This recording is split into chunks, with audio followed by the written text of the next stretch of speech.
538장 찬양하면서 우리 수요기도 시작합니다.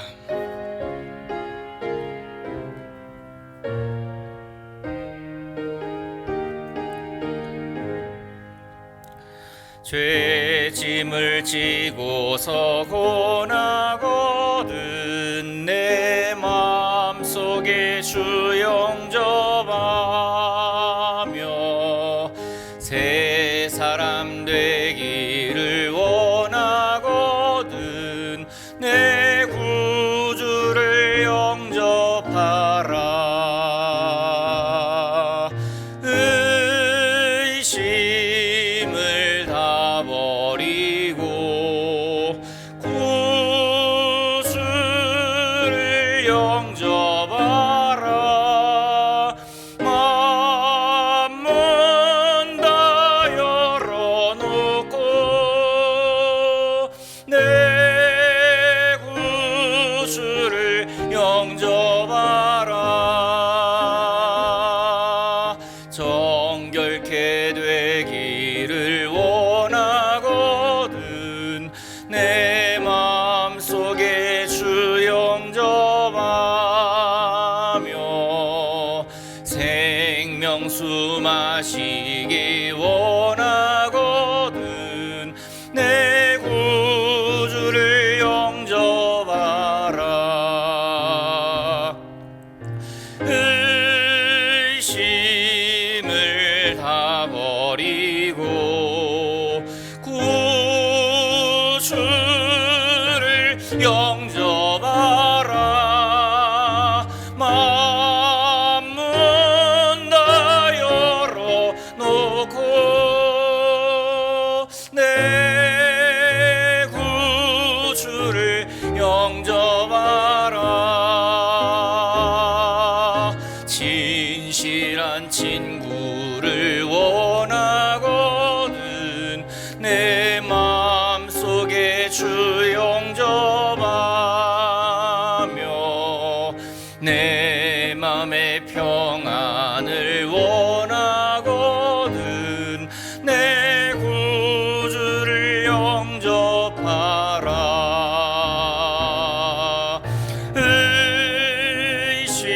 의심을 다 버리고 구주를 영접하라.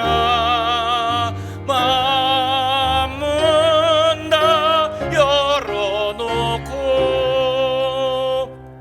내 구주를 영접하라. 즐거운 찬송을 하려거든 내 마음속에 주 영접하며 평안한 복지에 가려거든 내 구주를 영접하라.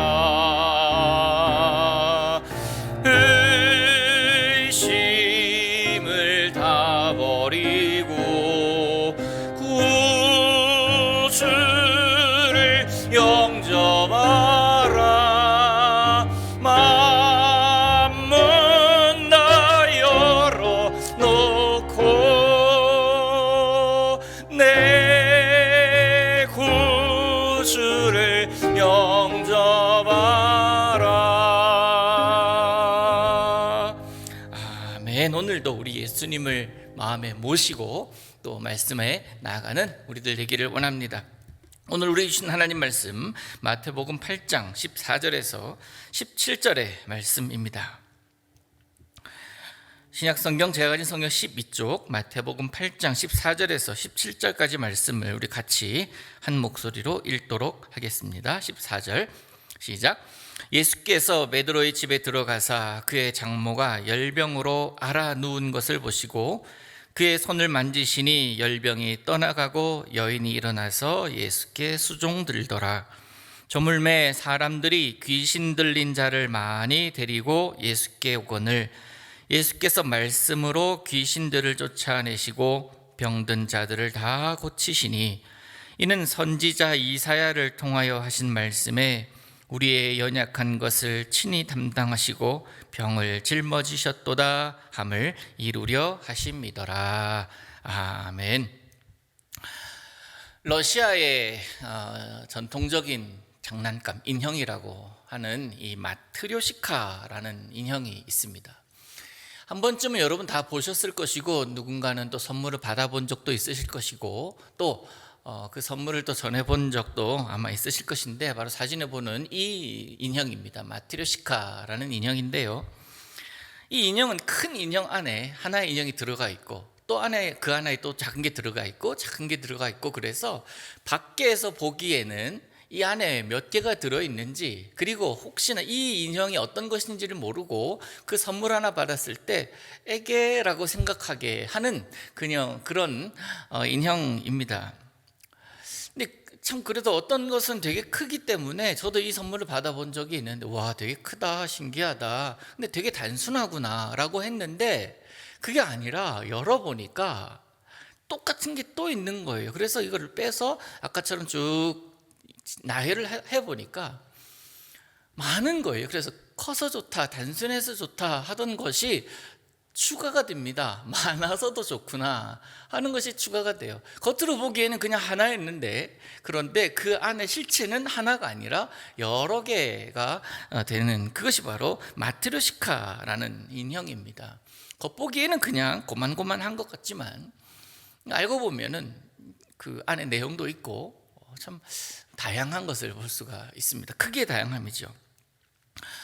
우리는 살아가면서 참 많은 부류의 사람들을 만나고 그러면서 살아갑니다. 어떤 사람을 보면은 저 사람 참 좋겠다, 또 그가 이룬 가정을 보면서 저 가정 참 행복하겠다 하는 그런 가정이 있는 반면에 저 사람은 어쩜 저러지, 저 집은 어쩜 저럴까 하는 그런 생각을 하게 하는 그런 가정도 만나곤 합니다.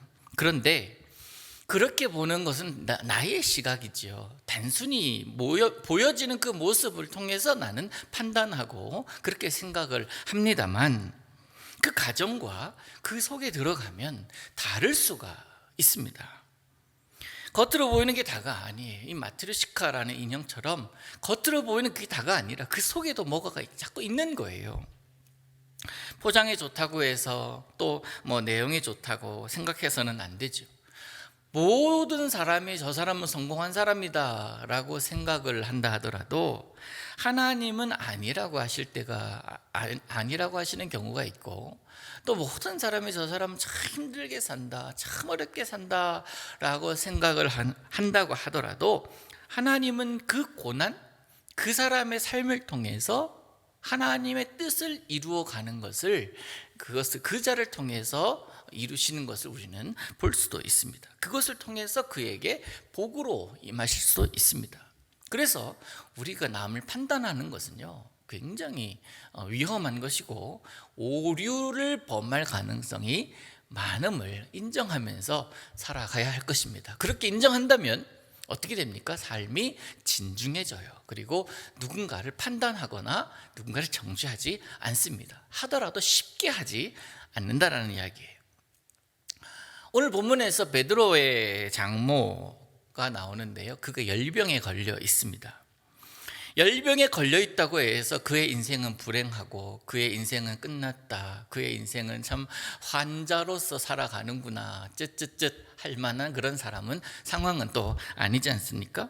그 열병을 통해서 그는 주님의 능력을 경험합니다. 주님께서 어떤 분이신지를 직접 자기가 몸소 경험해서 변화됩니다. 주님을 섬기는 자로 그렇게 변화가 되죠.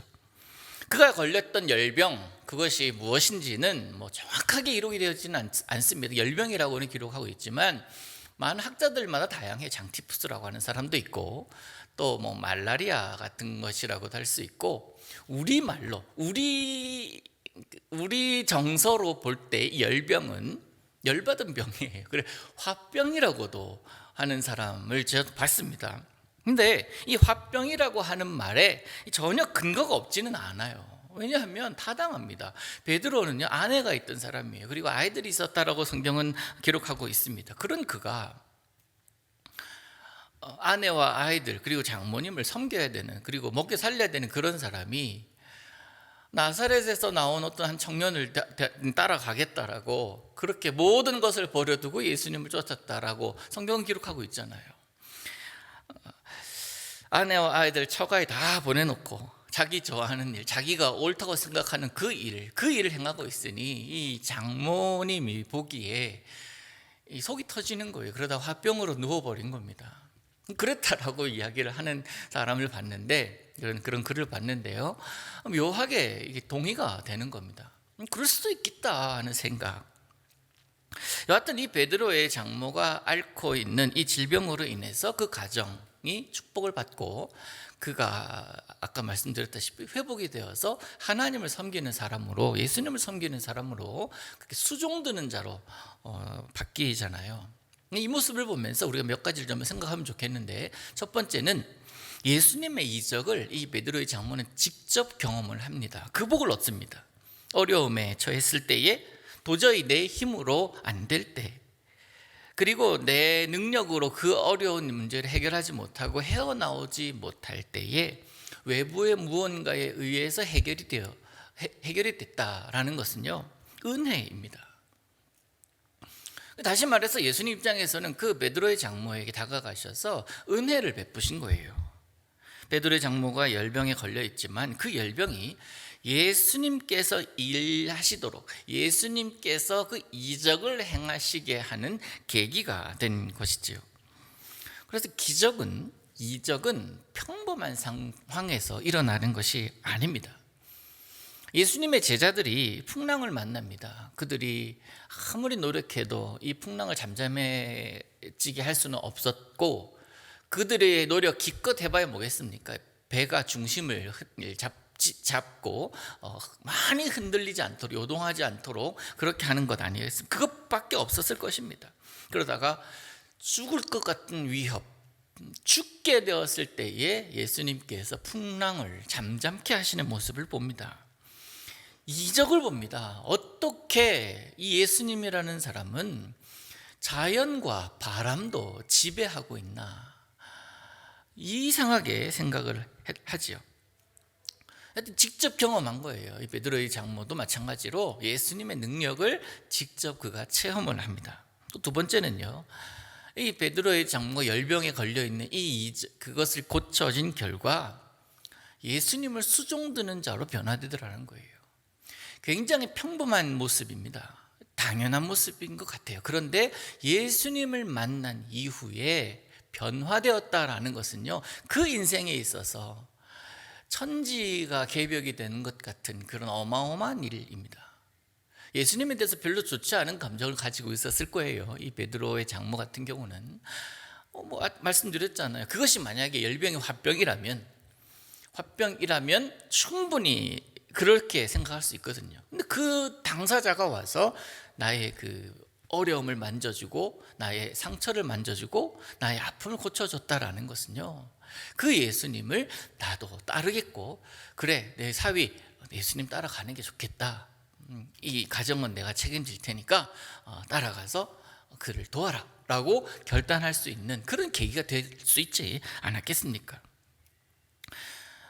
이 베드로의 장모가 예수님을 믿던 사람인지 아닌지는 알 수가 없습니다만은, 예수님께서 그의 손을 만지셨고 곧 열병이 떠나므로 더 이상 자리에 누워서 환자로서 있을 이유가 없었던 것입니다.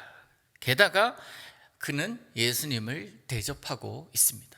예수님께 음식을 대접하고 수종드는 자로 그렇게 바뀌었다라는 겁니다. 이렇게 베드로의 장모는 예수님 만남으로 인해서 나음을 입었습니다. 그리고 많은 이적을 행하셨다, 귀신을 쫓아내셨다, 모든 병자를 고치셨다라는 것이 바로 오늘 우리가 읽은 본문의 내용입니다. 조금 더 깊이 예수님과 베드로의 장모의 이야기를 한번 생각을 해보도록 하겠습니다. 오늘 본문 자세히 보면 예수님께서 베드로의 집에 찾아가신 것은 그 목적이 무엇입니까? 나와 있지 않아요. 그저 그냥 예수께서 베드로의 집에 들어가사라고 하십니다. 목적이 분명하지 않다라는 것은 무슨 뜻입니까? 베드로의 장모가 아파서 누워 있습니다, 와서 고쳐주십시오 라는 말을 듣고 간 게 아니라는 거예요. 그저 갔는데 보셨습니다. 본문 14절 다시 보겠습니다.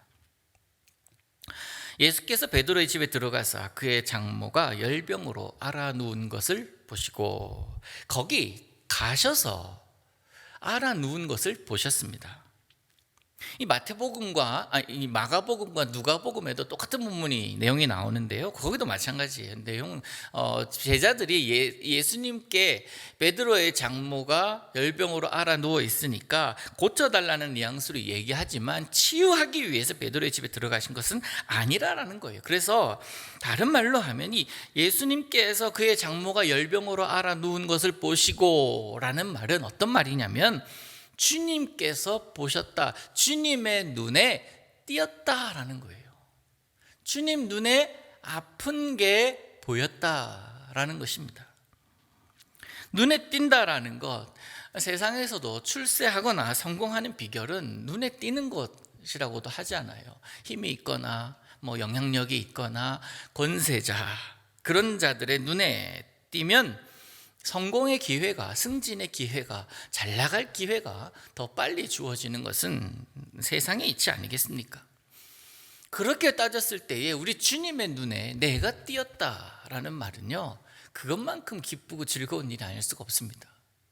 그러니까 내가 아프고 내가 힘들고 내가 어렵고 내가 마음이 원통하고 내 마음이 분하더라도 주님 눈에 띌 수 있는 그 자리에 있어야 돼요. 내가 주님께서 나한테 해준 게 뭐가 있어? 라고 생각하면서 주님께서 정말 살아계시다면 나한테 이렇게 할 수가 있나? 라고 생각이 되더라도 주님 눈에 띌 장소에 있어야 된다는 거예요. 주님 눈에 띄면 어떻게 됩니까? 그 자체가 행복이고, 아픈 그 마음을, 또 아픈 그 모습을 그냥 주님께서 지나치시겠습니까? 그렇지 않거든요. 만져주시고 고쳐주시고 싸매시고 회복해 하실 줄로 믿습니다. 그게 은혜예요. 그래서 내 상황, 내 모든 형편을 아시는 그 주님께 나아가는 것, 첫 번째 우리 예수 믿는 사람들이 해야 할 일이라고 생각합니다. 요즘 창세기를 새벽에 함께 나누고 있잖아요. 하나님께서 지으신 그 세상에 많은 사람들이 죄를 범하고 하나님을 예배하는 것이 아니라 자기 만족과 자기 유익으로 그렇게 살아가는 것을 보시면서 진멸하시려고 합니다. 그리고 진멸하십니다. 그런데 노아와 그의 가족과 함께 새 판을 짜기 위해서 하나님은 또 프로젝트를 가지고 계시는, 이게 방주 프로젝트라고 말씀드리지 않았습니까? 노아가 하나님께 선택받은 이유는 오늘 본문을 입각해서 생각한다면 눈에 띄었기 때문에 그래요. 온 세상 사람들이 죄악 가운데 살아가고 자기 마음대로 살아가고 자기가 원하는 대로 살아가고 자기 방식으로 살아가고 자기 생각대로 살아가더라도 노아 한 사람만큼은 하나님과 동행하면서 하나님 의지하고 하나님 생각하면서 살았기 때문에 그는 의인이요 라고 성경은 기록하고 있지 않습니까? 의인이었기 때문에 하나님과 동행한 것이 아니라 그 하나님과 동행함, 그것을 의인이라고 성경은 기록하고 있거든요.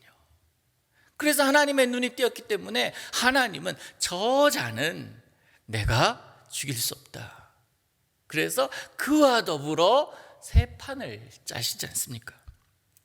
모든 사람이 자기 만족을 추구하고 자기 중심으로 살아가던 그 시기에 노아는 하나님과 동행하였고 하나님을 기억하고 살았기 때문에, 그렇기 때문에 하나님의 눈에 띌 수밖에 없죠. 여러분, 하나님의 눈에 띄시기를 축복합니다. 하나님의 눈에 띄는 방법 간단합니다. 찬양 가사 하나 보여드릴 테니까 이것대로 사시면 됩니다. 보실래요? 아버지, 당신의 마음이 있는 곳에 나의 마음이 있기를 원해요. 이게 진실한 고백이면 됩니다. 아버지, 당신의 눈물이 고인 곳에 나의 눈물이 고이길 원해요. 아버지, 당신이 바라보는 영혼에게 나의 두 눈이 향하길 원해요. 아버지, 당신이 울고 있는 어두운 땅에 나의 두 발이 향하길 원해요. 나의 마음이 아버지의 마음 알아 내 모든 뜻 아버지의 뜻이 될 수 있기를. 나의 온 몸이 아버지의 마음 알아 내 모든 삶 당신의 삶 되기를. 너무 우리가 잘 아는 찬양 아닙니까? 우리가 너무 잘 아는 고백 아닙니까? 이렇게 살면 하나님 눈에 띄게 돼 있어요. 이렇게 살면 하나님께서 우리를 통해서, 그렇게 살아내는 우리를 통해서 하나님은 하나님의 프로젝트를 이루어 가실 줄로 믿습니다. 이렇게 기도하고 이렇게 기도한 대로 행동하면 돼요. 눈에 띌 수밖에 없지 않겠습니까? 예수님께서 이 베드로의 장모 그를 보셨습니다. 눈에 띄었어요. 아픈 게 보였습니다. 그냥 지나칠 수가 없습니다. 베드로의 장모에게 손을 대십니다. 여러분, 주님이 입으신 그 옷자락을 만져도 능력이 임하는데, 주님 손이 그곳에 닿았는데 변화가 일어나지 않으면 이게 무슨 일이겠습니까? 기적이죠. 변화가 일어나지 않는 게 기적이에요. 그리고 여러분, 이 베드로의 장모 열병이 낫게 된 과정을 잠깐 한번 보세요. 그 손을 만지시니 열병이 떠나갔다. 15절에 그렇게 기록하고 있거든요. 그의 손을 만지시니 열병이 떠나갔다. 열병 때문에 한동안 누워 있었습니다. 열병이 떠나갔다면 일어날 수 있는 것 맞아요. 그런데 낫지도 않았는데, 열병이 떠나가지도 않았는데 일어납니다. 근데 말씀이 선포되는 순간 그냥 일어나는 거예요. 근데 이것이 예수님의 치유 방법 아닙니까? 나으면 일어나서 걸어가는 것이 우리들의 상식인데, 예수님은요, 선포된 그 즉시 이루어지는 거예요. 낫기도 전에 몸이 반응합니다. 왜요? 우리는 피조물이기 때문에 그래요. 하나님의 선포, 하나님의 말씀, 예수 그리스도의 그 말씀이 선포가 된 즉시 일은 진행됩니다. 이게 무슨 얘기냐면, 베데스다 연못가에서 38년이나 안진뱅이로 살았던 환자가 있었습니다. 그 회복된 과정이 어떻습니까? 예수님께서 내 자리를 들고 걸어가라 라고 하십니다. 다리에 힘이 들어간 상태에서 이제 들어갔지? 일어나 걸어가, 이것이 아니라 그거는 생략이 돼요. 그저 그 자에게 자리를 들고 일어나 걸어가라 라고 하십니다. 근데 그 말씀을 선포하는 순간에는 아직까지 안진뱅이로 있잖아요. 못 일어나잖아요. 그런데 이 순서가 바뀌어 있어요. 말씀이 선포되고 나아서 일어났더라가 아니라, 말씀이 선포된 그 순간에도 여전히 그는 앉아있지만, 그런데 말씀이 선포되고 일어나서 걸어가는 순간에 그는 회복된 것을 발견을 하거든요. 선포된 후에 그가 회복된 겁니다. 회복된 후에 선포가 아니라. 여러분, 그래서 기억하십시오. 여러분 한번 화면을 보시면서 함께 한번 읽어볼까요? 우리가 오늘 알 수 있는 것이 뭐냐면, 모든 것을 준비했어도, 우리 같이 한번 읽어봅니다. 시작. 모든 것을 준비했어도 예수님을 만나지 않으면 아무것도 준비가 된 것이 아니며, 아무것도 준비되지 않은 듯해도 예수님과 함께라면 모든 것이 준비된 것이다. 이거 여러분 계속 외우십시오. 네 줄밖에 안 되죠. 한 번 더 한번 쭉 읽어보세요. 모든 것을 준비했어도 예수님을 만나지 않으면 아무것도 준비가 된 것이 아니며, 아무것도 준비되지 않은 듯해도 예수님과 함께라면 모든 것이 준비된 것이다. 여러분 동의하십니까? 동의하든 안 하든 이 말씀 진리입니다. 내가 많은 것을 준비하고 공부를 많이 하고 박사학위를 몇 개를 가지고 있다 하더라도 그 안에 예수 그리스도가 없으면 아무 의미가 없는 거예요. 그런데 내가 아무것도 준비가 안 됐지만 주님 믿는 믿음으로 가득하면 모든 상황을 받아들이고 모든 상황을, 모든 사람을 용납할 수 있는 마음밭이 준비가 된 것 아닙니까? 그리고 이 땅에 살아갈 때뿐만 아니라 저 하나님의 나라에서도 영원히 살 수 있는 그런 자격을 가지고 있게 된 것이 아니겠습니까? 여러분 꼭 기억하시기를 바랍니다. 믿음이 성장한 후에 기도하는 것이 아니라, 기도하다 보면 믿음이 점점 생기게 되고 성장하게 되는 법이고, 말씀을 다 알아야 그 말씀대로 살 수 있는 게 아니라, 내가 아는 그 말씀 한 말씀 그대로 실천하려고 노력할 때 내 인생 가운데 하나님의 말씀이 완성되어 가는 것을 느낄 수가 있는 거예요. 시간이 나면 예배하는 게 옳은 것입니까? 시간을 내어서 예배하는 게 옳은 것입니까?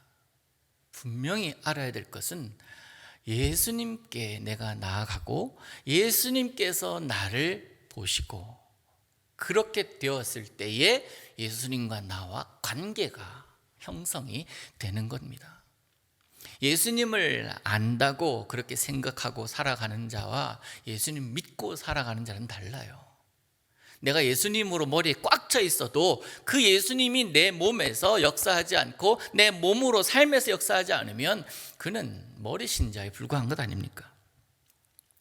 베드로의 장모의 열병이 떠나가기 전에 예수님께서 그의 손을 만지셨더니 열병이 떠나갑니다. 사랑하는 성도 여러분, 예수님은 모든 문제의 해결이심을 믿으시기를 축복합니다. 그래서 여러분의 모든 상황, 어려운 상황 굳이 하나하나 다 말하지 않아도 그냥 그거 다 들고 주님 앞에 나가십시오. 주님 앞에서 이런 것들 다 내려놓았을 때 주님께서 보시고 해결해 주실 줄로 믿습니다. 주님께서 해결하지 못할 것이 뭐가 있습니까? 주님께서 내 마음을 아시는 분이신데 내 마음까지도 만져주시고 안아주실 줄로 믿습니다. 그리고 16절과 17절은요, 예수님께서 귀신 들린 자를 쫓아내시고 병든 모든 사람을 치유하시는 장면을 기록하고 있습니다. 근데 이것을 어떻게 예수님께서 행하시는지 16절을 우리 다시 한번 볼까요? 16절 보시면 저물매 사람들이 귀신 들린 자를 많이 데리고 예수께 오거늘 예수께서 말씀으로 귀신들을 쫓아내시고 병든 자를 고치시니. 여러분 보세요. 예수님께서 귀신 들린 자를 많이 데리고 사람들이 데리고 왔습니다. 예수님 앞으로 데리고 왔습니다. 병든 자를 많이 데리고 왔습니다. 그 예수님께서 그들을 고치시고 귀신을 쫓아내신 방법이 뭐겠습니까? 우리 16절 다시 한번 보여주세요. 16절 보시면 무엇으로 귀신을 쫓아내시고 병든 자를 고치십니까? 말씀이에요.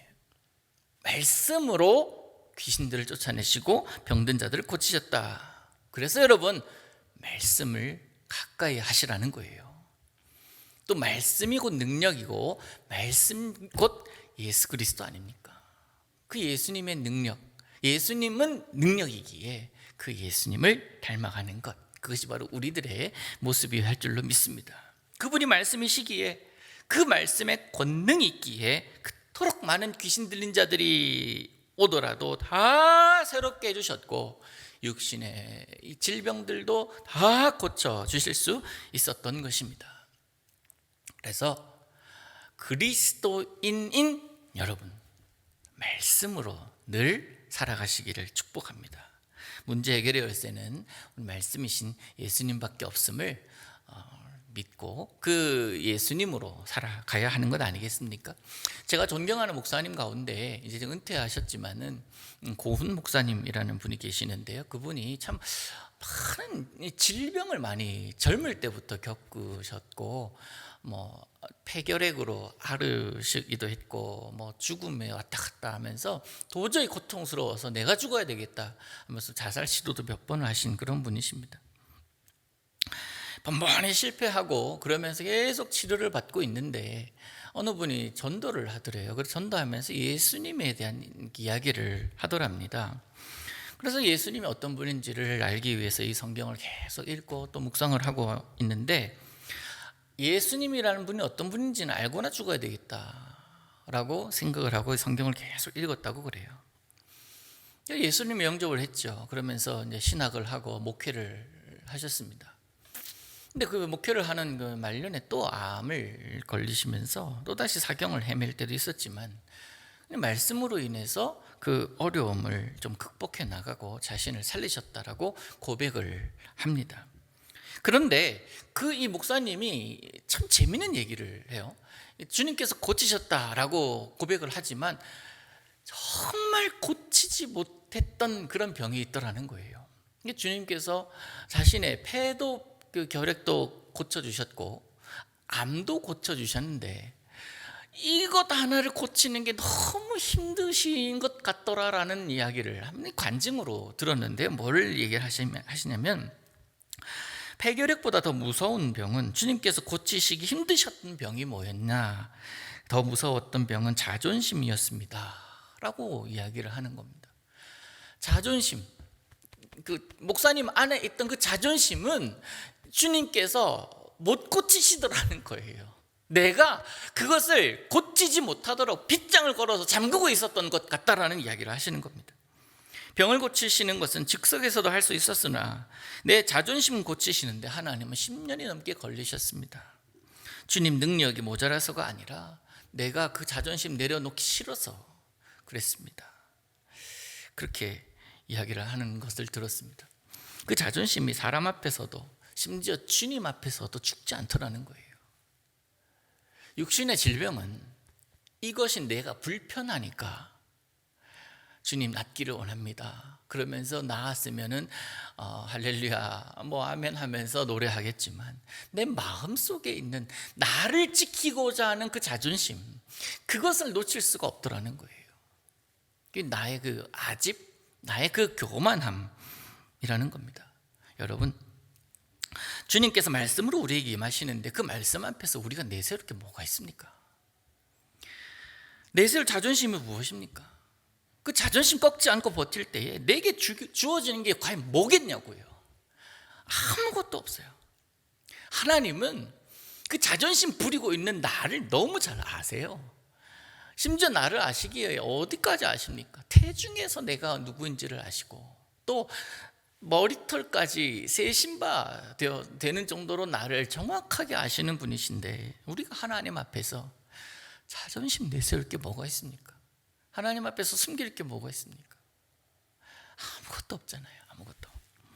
사랑하는 성도 여러분, 결론, 말씀이 내 속에 있는데 내가 힘을 내지 못하겠다 하는 말은 말이 안 맞습니다. 예수님 붙들면 일어날 수 있어요.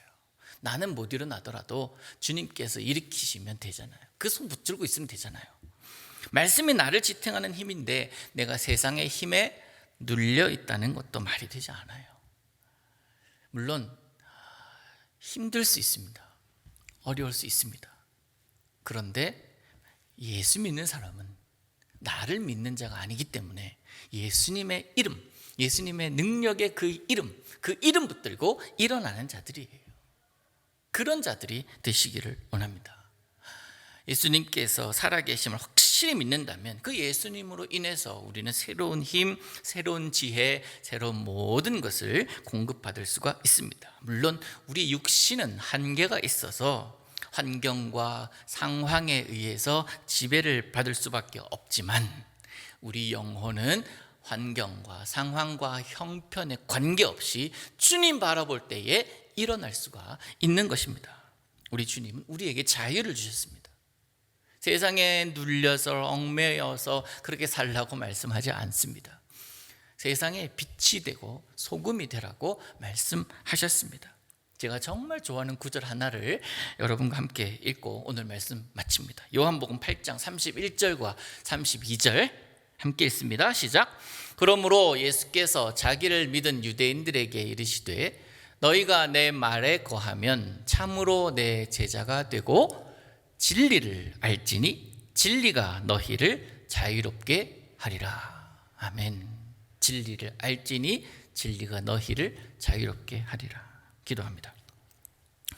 베드로의 장모를 고치시고 귀신 들린 자를 회복케 하신 주님, 오늘 우리들의 모습 속에 임하여 주옵소서.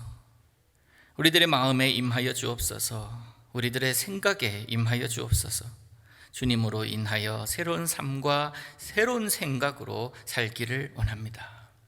회복하게 하시는 주님과 아름다운 동행하는 하루하루를 살아가게 하옵소서. 예수님의 이름으로 기도하옵나이다. 아멘. 우리 말씀 생각하면서 우리 아까 읽었던 가사 있죠? 아버지 하나님의 마음, 우리 함께 찬양합니다.